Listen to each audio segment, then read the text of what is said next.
it's just, yeah, when you're not, when, when you're not sick and tired of them, you really just truly appreciate them because they're just, their joy. And I think when this is all said and done, when we move forward, a lot of this is going to live with them, and they're not going to forget this time. And that's a good thing, because during this time, I think there's a lot of, we can teach our kids a lot of things. I think that the thing that they teach us is the same thing we teach them, which is how can we get through things like this, and with grace and humility and kindness and compassion. So I think I've just been really just pouring myself into my children and my family. Thank you all. This is already very good. Thank you. So our first official "This is Milwaukee" question is a big, broad, challenging question. What is democracy for you? I'll repeat that one more time. What is democracy for you?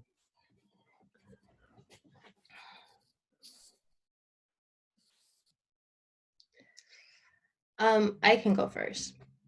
So when I get quiet and think about democracy, because at the end of the day, as humans, we think in pictures. So when I think about what pops up in my head when I hear that word, I see red, white, and blue, and I see our founding fathers.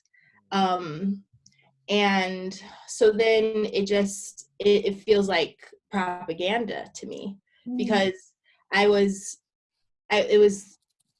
one of the first things I remember learning as a child is the Pledge of Allegiance, and you get all of this information about how it's such a revolutionary idea and it's the best option out of all the options.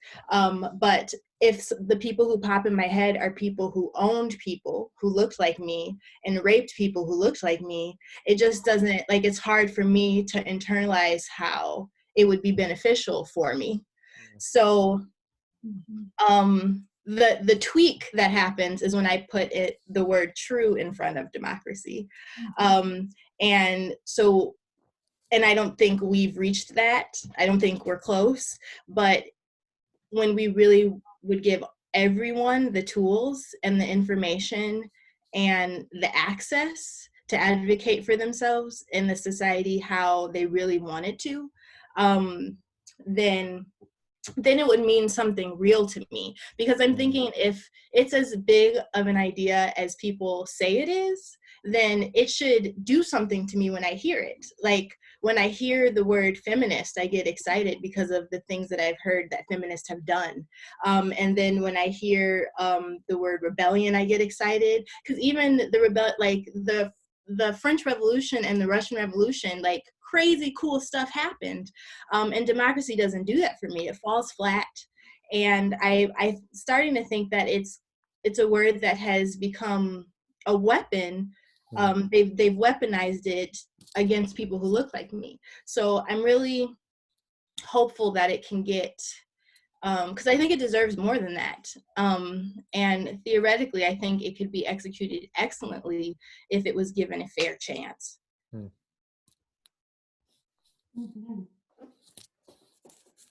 Thank you, Cree. Yeah, I think I agree, where I think there's a little bit of a bad taste, thinking about our current. I think it's hard to think about American democracy and democracy as a construct and a political system. I think, sometimes we think about democracy as being, this is a way that everybody has equal rights, or something like that. But then the way it's enacted is everybody feels empowered to fight for their own rights. So kind of owning that a democratic person is I have a right to do this, and fill in the blank, whatever that is. And to me, democracy is messy, it's important,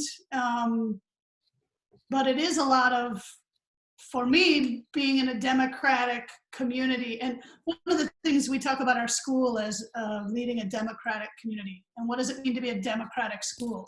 So in a way, we're trying to reclaim that. And so that means we our intention about having things like town halls. Anytime we make a big policy change, we involve everybody. And it makes it a lot harder and it takes more time. And it's like, sometimes you walk away feeling like there's never going to be a good solution, you know? And I think in a way that's one of the problems we face is we're seeking, you know, some of us, probably all of us on here, are very action oriented, solutions based, like let's do something about it. And they're really, for some of these tough issues we're trying to combat, there isn't a solution, or there may be one, but we don't know it because we haven't lived through it enough to know what that is. And so it's hard to have the willpower and desire to move into that uneasiness. You know, and as a white person, I feel like we've mixed up white supremacist culture with democracy in our country, you know, and it's just all of these kind of characteristics that we've created to become more efficient and have kind of wiped away that ability to have I like that you put true democracy in front of it, because I think that's something different and something we can strive for. I think I agree. I think it's sort of an unfulfilled promise towards an upward climb. And as some people are equipped for that climb, some people were already up that mountain, some people were further down that mountain, some people were equipped with gear that allowed them to trek that mountain. Some people, as soon as they get up on top of that mountain, that flag or whatever that, you know, and then it's moved further up or further away, further to somewhere else, and you're always searching. And then it's a striving for, you know, if depending on your experience in this country, it seems like a striving for dignity, and this dignity that is not given to every person, and some people feel like they have to earn it and overly earn it, and always trying to feel like you're proving yourself to be enough. And I mean, it does strengthen you if it doesn't break you, but for a lot of people it has broken them. And yes, I think there's a bit of, like, when I think about democracy or nationality, or, you know, the red, white, and blue, or, you know, I think right now, as Joey said and Chris said, there's almost a false equivalency to white supremacist culture, and whether that looks like sovereign citizens, anti-government, you know, this militia that shows up and protests the stay-at-home orders. It seems like something that is elusive, but it also seems like something that we should be fighting for. So I'm gonna, before we move to the next question, I'm encourage everyone out there, if anyone out there is dehydrated and hasn't drank enough water, please take care of yourself. Or if your body is aching, like mine always does, stretch. Also too, if you want to pour yourself a libation that isn't good for your hydration tomorrow, feel free to do that too. I think, yes, yeah. Trish. Sorry, I didn't mean to booze shame you out there if you're boozing. Actually, I quit drinking 6 years and 6 months ago, so I'm pretending that this seltzer water is like, I don't know, Pinot Grigio or something. So, Oh my gosh. second question. And I'm going to add a small addendum to the end. To what extent are you optimistic about the future of the country? And I'm going to add this city. So to what extent are you optimistic about the future of the country and Milwaukee, Wisconsin? I'll start, and I think I always try to remain optimistic. You know, it's in our faith to be optimistic, and, you know, certainly after the shooting, I think a lot of people just cling to a saying that Sikhi has, which is "Nanak Naam Chardi Kala Tere Bani Sarbat Apala," meaning that we should be relentlessly optimistic for the peace and prosperity of all mankind in the name of God, and we shall fight for it. And we shall understand that the moral arc of the universe will bend towards the good if we work for it. With that said, optimism can also be very enabling to suffering. And to think about optimism without thinking about the balance of bad and good, and to say I'm just going to be optimistic sometimes means to be naive. And we take that to say, now let's not confuse that optimism for naiveness, and let's instead have some consciousness around that and some wisdom around that, and action, as we said before, and commit to action. And that means addressing policy. That means both, or nationally, globally, and locally in Milwaukee. But we have also, on the flip side, when you start to look at problems and understand problems, there's also this lamenting of problems that makes you sometimes subconsciously problem-centered.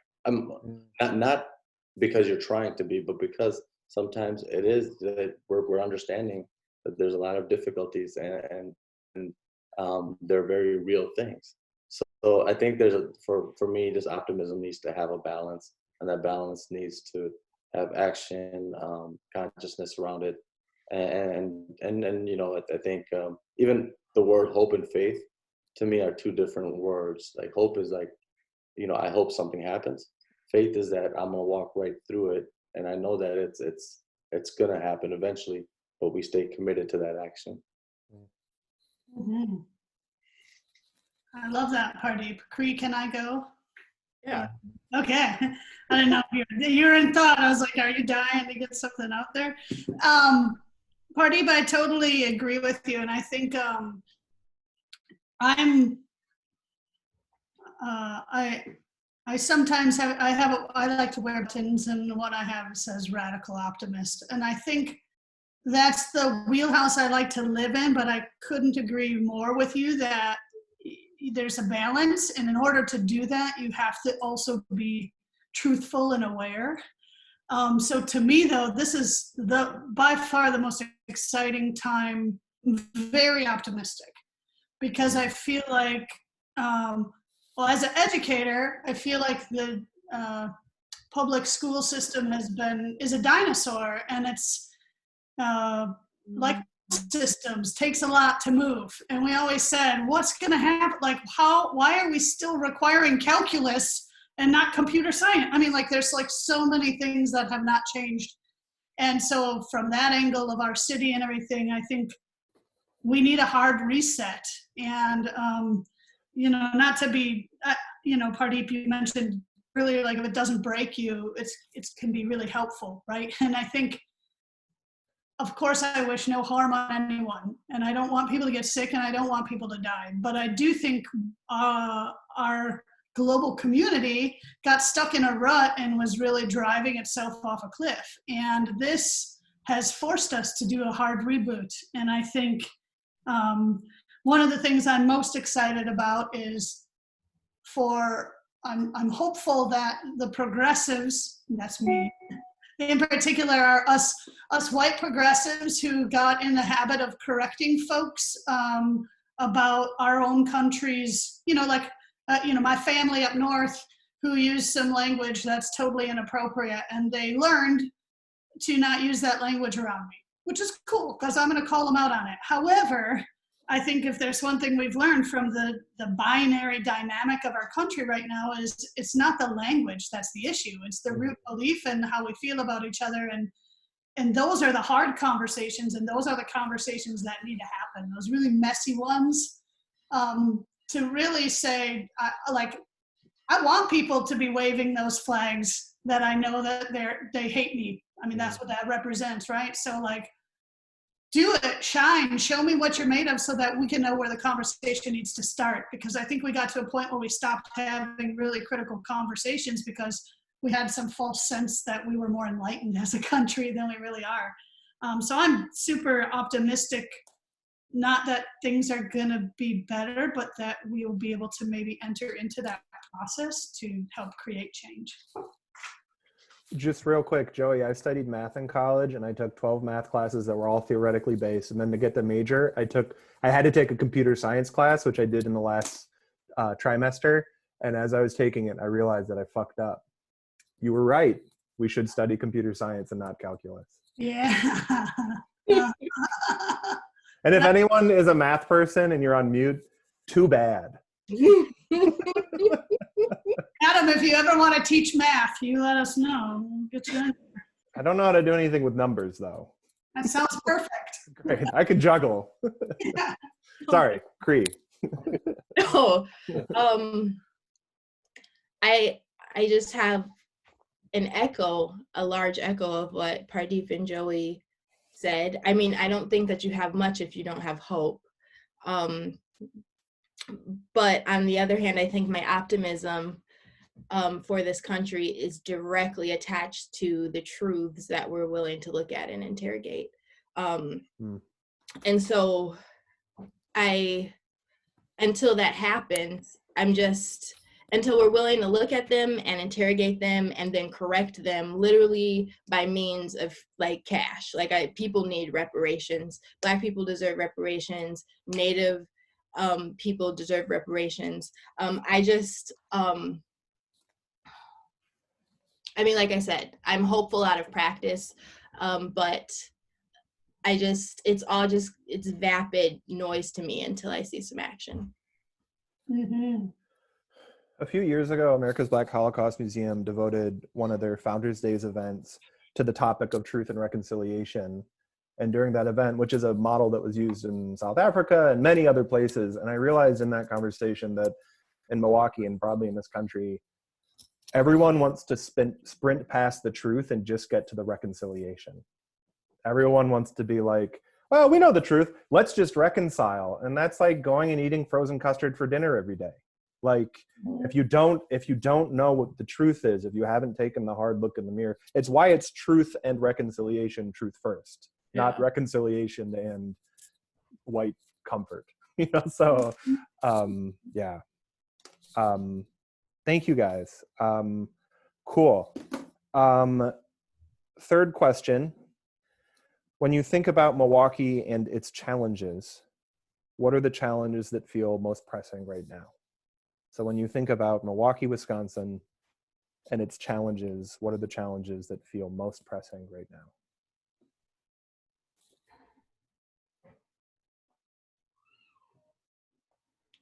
Joey, I think you should go first because I went first and then Pardeep went first, and it's just like It's only equitable. Okay, thank you, Cree. I appreciate that.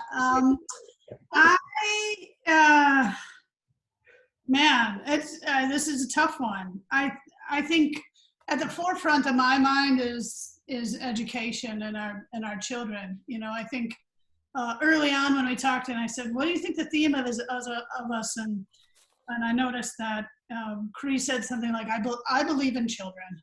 And then Pardeep, earlier you said like, this is me getting grounded with my children. And I do believe that, the biggest challenge that feels the most pressing right now is, I think about our Milwaukee teenagers. That's where my heart lies anyway. That's where that's where I get my energy from. And I think if everyone could take a moment and try your hardest to remember back to when you were 16 and 17 years old. I mean, developmentally, it's like the most similar to a toddler where the world revolves around you, and that's the way it's supposed to be. Teenagers aren't selfish, they're developmentally correct, and they're trying to form their identity. And I think Milwaukee already plays a really hard role on our teenagers. We cut out all kinds of, like, Milwaukee used to be such a great hub. I was a teenager and I could go to underage clubs and go to punk rock shows, and they were like designed for that. And now our teenagers in general are looked at like thugs. And then I think this crisis, which nobody knows what to do. And I see, as educators, I'm grateful for my peer of educators who recognize like, yeah, we'll go digital. You can access all your content, but don't unless you need that for your own healing. But like, it's so easy now for even the educational system to like switch over and just be producing all of this content for the kids to be doing, to staying busy. And it's like, none of us can function right now. Remember when you used to feel like that, like one breakup, like your entire life just crumbled and like you were dating for 2 days, and some people are like, oh, you're so naive. But no, like we all felt that, like those feelings are real. Everything is supersized. And so I just don't even know I don't know what they're feeling right now. And I can't imagine, you know, how they're going to come out of this, you know, feeling that hope and feeling that optimism and feeling like they matter when they're so, you know, I don't know. That's my biggest challenge is I want to reach out and I want to hear from them and I want to help, but I don't know how to do that right now. I get the feeling too the next few months are going to be one of the most consequential conversations about education we've had in Milwaukee in a few generations. Mm-hmm. That's where I see things going. And I'll just to layer right into that, I think one of my big pet peeves is we need to stop talking about what kind of school are you? Like, are you a religious private? Are you a charter? Are you a public? Are you a public charter? Are you like all these different things? Like, who cares? We need more schools. We need more options. We need more adults who care about children. And I think really staying focused on that as the concept of, I don't care what you are. I care about, you know, what you stand by and who you stand by. And that's where we need to focus, in my opinion. We didn't cover job descriptions or anything like that, but you know, Joey has been an educator for a very long time and does a wonderful job at Verde and creates a family. And I think if you ask me like what is one of the things that is needed in Milwaukee, and not from the traditional sense, but we do need a community, we need a family, and we need to treat people from a holistic lens, meaning that we need to understand some of the micro, macro, some of the communal, and understand how people are connected or wired. You can't treat people the same way and expect the same thing results. People are very individual. They have different personalities. They have different generational legacies and experiences, and they come to you. And so I think just you know, all in all, we need more family. We need more people to, like you said, wrap your arms around our children, our communities, one another. You know, I oftentimes the zip code 53206 gets micro dissected. You know, I was a cop for 5 years there. I was an educator for 12 years there. And I will let you know that oftentimes I went in there with the and a lot of times we do this with how am I going to help this community? And oftentimes this community and the people in it helped me and helped me just kind of understand myself. But with that said, I think all in all, we need more intentional community and family. Mm-hmm. Yeah, my mom is also an educator, and she has this saying, how are the children, when you're just referencing a society as a whole. And every time I think about this question, I think one of the most pressing issues is apathetic teachers. Like I really I have a 10-year-old, and he's been in classrooms with, I guess, like career teachers who like do it kind of for their summers. And then he's been in a classroom with people who, since they were 5, were telling people that they were going to be educators. And the difference that is created in the way that he can show up, and his like sense of self has been phenomenal. So in any way, any issue that directly affects our children is the most pressing issue to me. And just really quickly, you know, there was a homicide that happened, I believe it was last Monday. Mm-hmm. 5 people losing their life.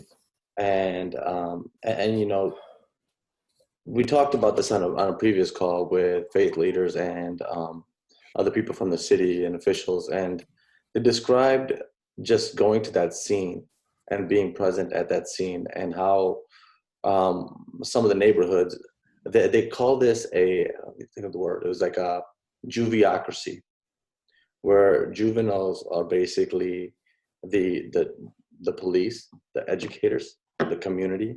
These are juveniles. And most of the juveniles that were there were letting faith leaders just basically have it and say, you know what, you're come here for now, but then you'll be gone. They're going to use this as a situation, and you won't come back. And a lot of people were upset by that.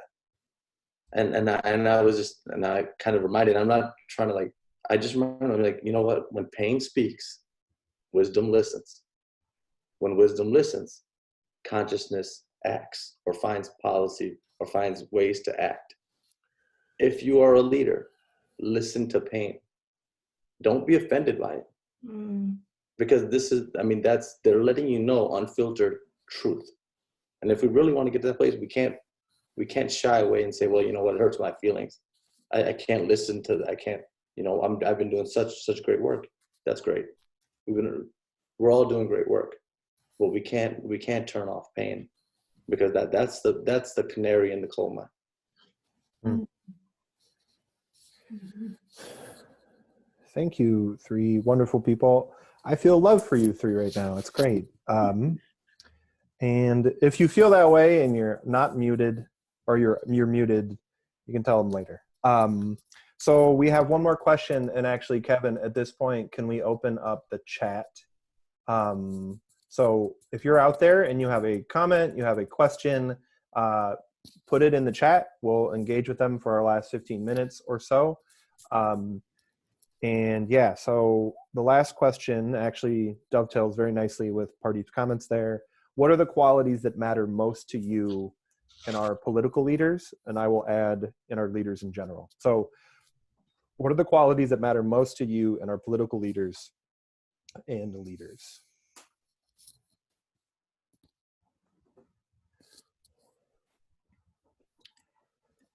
Well, for me, it's, courage, to be able to admit when you're wrong, to be able to apologize, to be able to admit that you don't know, empathy for how your actions affect other people, especially if you have constituents. That would be an important quality.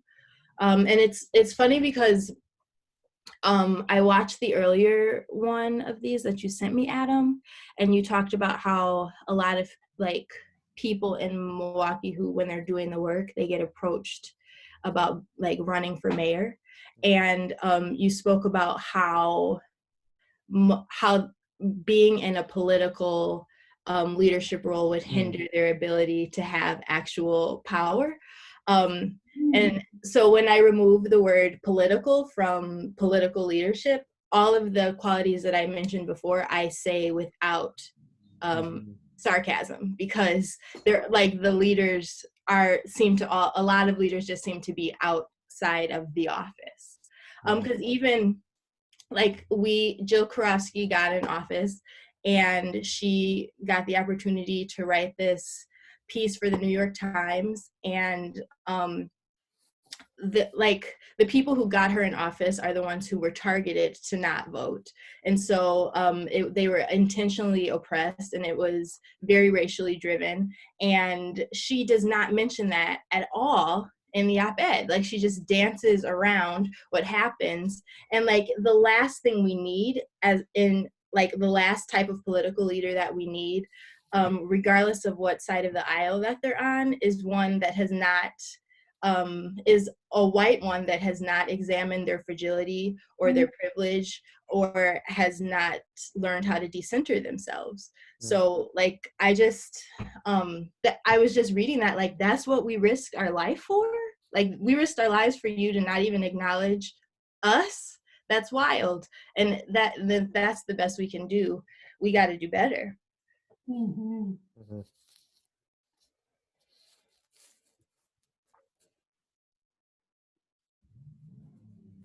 Yeah, what Cree said. I think I love all of your qualities. I was like, yeah, that's it. I think I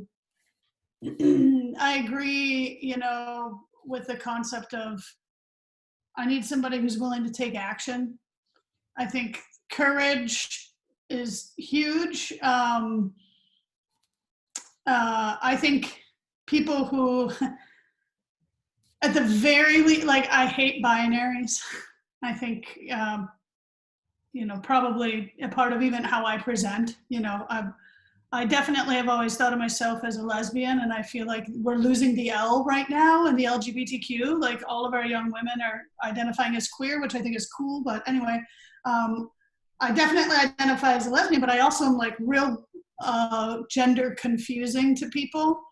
And it just took me a really long time to just like, who cares? Like, why does anybody care about that? And I think if anything for me, it's been a checks and balances for me when I hit things that I see in binary, to a reminder to say, like, somewhere along the way when we get into these arguments and discussions that are heated debates, which I love, at some point, when we're younger, I feel like we think we have to win this argument.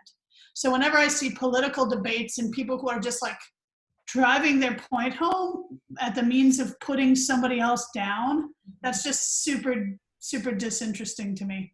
Like, I think that's that's not the way, for me, I'm fine with multiple opinions, and I'm fine with lots of people. I think we need that. I don't want to see anybody let somebody do something intentionally to harm somebody else, but also if they're going to, they're going to, and if we hide it, we can't address things.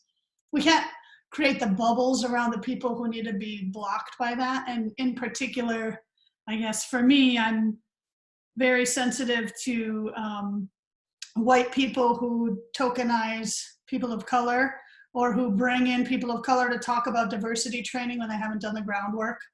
And I talk about that as a leadership role because I think diversity right now and inclusion is being used as a catchphrase and a pull-in. And for me, I think it needs to really come from, like, those issues are white people's issues that we need to deconstruct before we, and just, to your point, get out of the way, right? Decenter ourselves and do the work over here, not making that the focal point. So I appreciate any kind of leader who works towards that, who can hear multiple ideas and not think that they have to make their idea the right idea, and who knows who should be involved in what kind of deep discussions, and who doesn't need to be there, I agree with Kriya and Joey, and then just to add to that, I think the vulnerability would be great from our leadership. Just to say, maybe you don't know, maybe, because if we want to create vulnerability, and we need to create vulnerability to create healthier societies, because when we feel threatened, then we get into this place of using force instead of power. And a lot of people are attempting to use this force instead of power, but vulnerability really speaks to the essence. And I think when we were talking about this yesterday, and we talked about men, and sometimes men not engaging in that vulnerability, and just how there's been so many just wonderful guides in my life that have shown me, and them being men, of like, just you can be vulnerable, and that's actually that's our unique self. That's our, if we want to get to, after all this journey is done, and after we look outside of ourselves, the most important journey is the journey inward, and really to constantly be reflective on the decisions that we are making and what we're saying and not saying, and becoming a better leader than the one we were yesterday. I think that takes this inward journey. And we were kind of joking around about me gardening yesterday for my wife, and she had me plant this rose bush, and it was like super prickly. It was super like deep rooted, but she wanted me to move it from one spot to the next because the kids play by this spot, and so she didn't want the kids getting pricked by all the needles. And so I'm moving this, and I'm kind of reflecting on our conversation yesterday, and I was just thinking about the sort of the evangelical part of the rose. And sometimes when I say evangelical, sometimes people like there's a lot of trigger words that exist, but some of these words I'm trying to take the power back. Amen. Evangelize something we all are evangelizing something in a way. We evangelize people by what we say, our sermon, but most importantly, we evangelize people by our being and who we are. And that should be the most important evangelism. And this rose and this evangelism as it rose, you reflect on it, and the way that it evangelizes people is through its fragrance. What is unique to it, right? It doesn't have to preach it, and that I just think is a beauty. Like once we can find out who we are, and we have the vulnerability to engage in that inward journey, then we truly can become leaders. And until we do that, we're just, we're saying, we're preaching, we're teaching, whatever we're doing, it's not effective. And people can sometimes see through that. Mm-hmm. You may we all find a partner who is having those thoughts after we've asked them to move a rose bush. Yeah. It's often it's the pain that comes from hope. It's like, oh, yeah, I know. I'm imagining a video of you and you thinking that and like gritting your teeth and having that beautiful revelation as you're wrestling a thorny bush. All right. Okay, so we have made it to the end of the question list that I have. We're going to move into comments, questions from folks. I'm going to start with Arijit, who was part of the first conversation, an important part of this project in general. He's an advisor to Mary Louise and Kevin on this. He says, what an incredible group of panelists. Wow. There you go. He also said below, I hope other cities are lucky enough to have such conversations. This project makes me proud to be in Milwaukee. Ken Hansen, whose books appear to be organized by color. Is that true? All right, Ken Hansen, whose books are organized by color. Wonderful and thoughtful discussion. Thank you. Sometimes I feel that democracy and capitalism get confused, or the problem with democracy is unenlightened capitalism. Anyone have a response to that? I agree.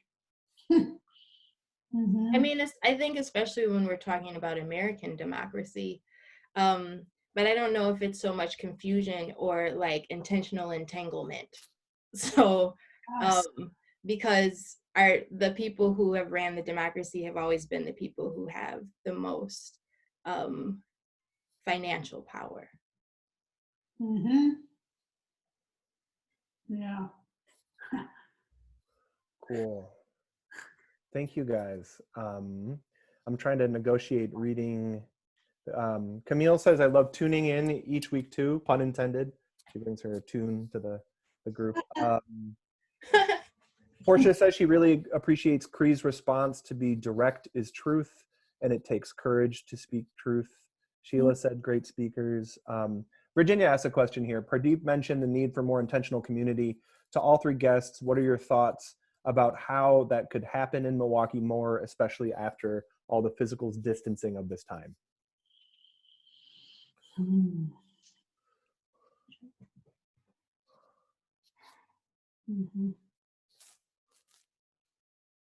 I think just thinking about this time and really thinking about thinking about the intentional pause that we have here. And I think, Joey, you mentioned it as far as humanity and where we were headed to. And we might not, it might not have been our generation, our children's generation, but future generations. We're heading toward future calamities that maybe were irreversible in certain ways. This sort of intentional pause allows us the time to really, I know that I've been personally reading, reflecting, writing, and haven't felt bad about it. And within the existence that I think I was personally in, I've always felt the need, and maybe this is part of that whole just immigrant experience. I've always felt the need to have to prove myself, and prove myself meaning that like I have to prove that I'm worthy to be called an American. I feel like I need to be like worthy to, have financial success or what have you. And during this time, I've you retooled the infrastructure of whatever organization that you're part of, but you've also retooled your life, and to say, okay, this is what I prioritize, and I prioritize these relationships, but at the same time, I need to take this intentional pause, and that intentional pause leading to a sense of, okay, when we come out of this, I hope that we're not just going through it, but we're growing through it, and that that's going to take everybody. That's going to take all of us coming back and saying, okay, what was going on at that time, and not just to forget and we'll move forward. But to say, so I think that's kind of what I was talking about. Did I buy enough time?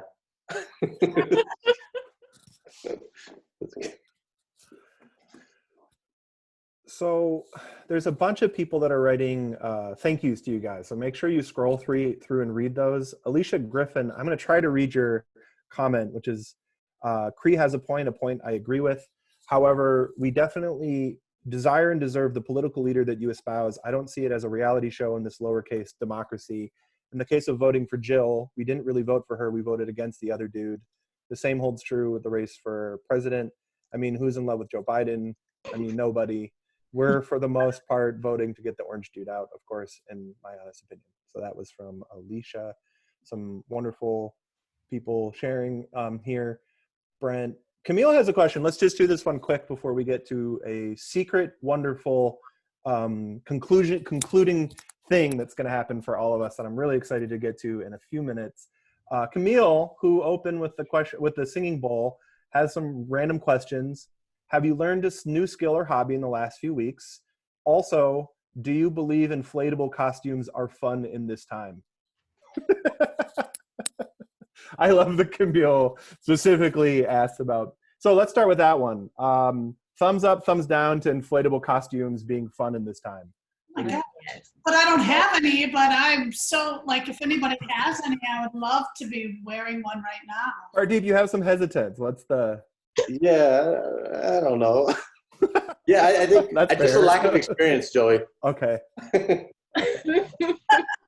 Who's got though? I mean, a stockpile of those we can try on?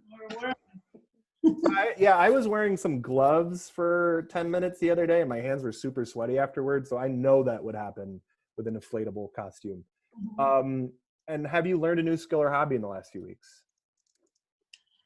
I have had aspirations to be a gardener for like the past 5 years, and I like wormholed YouTube like to figure out how to grow. I just picked 3 things because usually I do too much and then everything dies.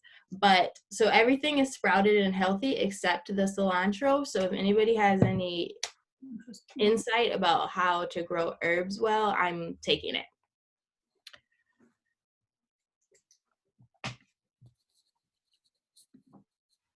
I am just going to read one from Maria.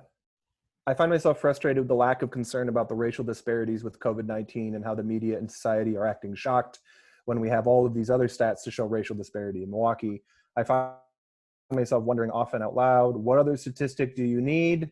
Do you think COVID-19 will make any impact making much needed changes and making people in power care? Can I just add that one on how I feel? Go for it. I think I'm a science teacher, and I often talk about science as power and how we've created this kind of distrust of science because, we say things like it's not rocket science, like science has become this elite knowledge base. So one of the things that I've been kind of pushing my fellow science educators is like, stop being so snotty about your facts and your data. So to me, you're absolutely right. It's like climate change. What we don't need is a lot more research showing that humans are impacting the climate. It's happening, and we have the first bit of good research we had should have worked, but it's not. So the people who are not believing it, it's not due to lack of facts, right? Due to unwillingness to enter into uncomfortableness. And so whether that's like dealing just straight up with consumer culture and not wanting to, go vegan, right? Or, whatever it is that makes it a little bit uncomfortable for you, then you decide to not believe a fact. And I think that's the whole issue with the racial disparities is we don't need any more facts to prove that there are systemic issues that are perpetuating these issues. We need to figure out how to talk to people who are intentionally not believing it because they don't want to believe it, because that would be really uncomfortable. They'd have to deal with issues of guilt and layers of things they don't know how to deal with, so they just pretend that it's not true. You know what I mean? So I don't think COVID's going to change that, except for if we decide to make our intentional communities not just hanging out with people who comfort us, but people who are on the cusp of perhaps having a realization, and intentionally, you know, reaching out to them to see if we can pull them in, you know. There's a lot of ways that people deal with unwanted information or information that doesn't already confirm what they already believe. There's a lot of anxiety that exists in our culture. There's a lot of pain that exists in our culture. Then you know, there's a lot of research that was done by Dr. Joy DeGruy, talks about generational trauma, and this is a kind of a new science, but now it's being understood that we can inherit a lot of just sort of traits from our ancestors, and if we can inherit pain, could we not also inherit anxieties? And so when we think about, and I haven't been able to really get the research around this, but at the same time, when anxiety meets pain, or pain meets anxiety, sometimes there's a bit of denial or other coping mechanisms. Now we understand that exists, and doing something about it, and really just, and that's, I mean, we are doing something about it. But that's just the way that I think sometimes just people cope with life, is that either you deny it, or you do something with it. But I think we need to be more productive with the information that we do get and that we know is true, and then we say, okay, this is the way that it is. Now let's do something about it. So Joey, Pardeep, Cree, you three are so wonderful. People wrote more kind comments, so make sure you read those. We're not going to have a chance to get to all of them. We are now at the our concluding moment for this. We invited Portia Cobb, who was part of the last conversation, to rejoin us. Kevin, can you unmute Portia? Portia, just spontaneously, because she is a phenomenal artist and filmmaker and cultural dynamo, as part of our last conversation, she kind of just uncorked a few poems that she's been writing during this time. That felt like a beautiful and magical piece. I just want to share something. I went to Portia's Artist Now lecture at UWM. That's one of the last in-person events I went to before the pandemic. And across her whole amazing career, she made the Hang Tough commercials that were on TV in the 90s. So if you were like me and grew up and saw those Hang Tough commercials, Portia has done a lot of other things, but that was one where I was like, what? Portia? That's amazing. So Portia, you're amazing for so many reasons, and especially for coming to grace us with a poem. And with that, I will let you bring us out. Thank you. And I didn't make them by myself. Those were Milwaukee teens. That's true. Thank you. Listening, it feels like I was trying to find something and to kind of listen in on what the vibration was going to be tonight. And I think I selected one of the COVID poems that I've been writing. So I'm writing these in my head when I'm walking outdoors. And then I try to remember to put them to paper, because they're thoughts that I'm having and then they become a poem. So this one is COVID number 6. Many call on their God, say they are covered in the blood of their Jesus, while I chant a sutra to summon my own superpowers.